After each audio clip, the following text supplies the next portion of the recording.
Delivery കഴിഞ്ഞവർക്ക് നമ്മൾ ഉണ്ടാക്കി കൊടുക്കുന്ന ഒരു പൂരപ്പൊടിയുടെ റെസിപ്പിയാണ്. 2 കിലോ പച്ചരി 2 മണിക്കൂർ വെള്ളത്തിലിട്ടൊന്ന് കുതിർത്ത് പൊടിച്ചെടുത്തിട്ടുണ്ട്.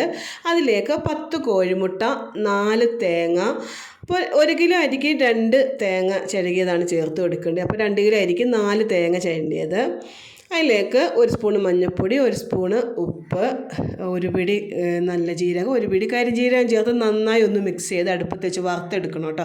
അപ്പോൾ പുട്ടുപൊടിയുടെ വറവില്ലേ, ആ രീതി വേണം നമ്മൾ, പുട്ടിന് മാവ് വറുക്കത്തില്ല, ആ രീതി വേണം നമ്മൾ വറുത്തെടുക്കാൻ. വറുത്തെടുത്തതിന് ശേഷം നമ്മളൊരു 500 ഗ്രാം നെയ്യിലേക്ക് ഒഴിച്ചു കൊടുക്കുന്നുണ്ട് കേട്ടോ. അത് നന്നായി ഒന്ന് ഇളക്കണം. ഇപ്പോൾ ഇത് ഇളക്കുമ്പോൾ പൊടി ഒന്നും കൂടി നനയും.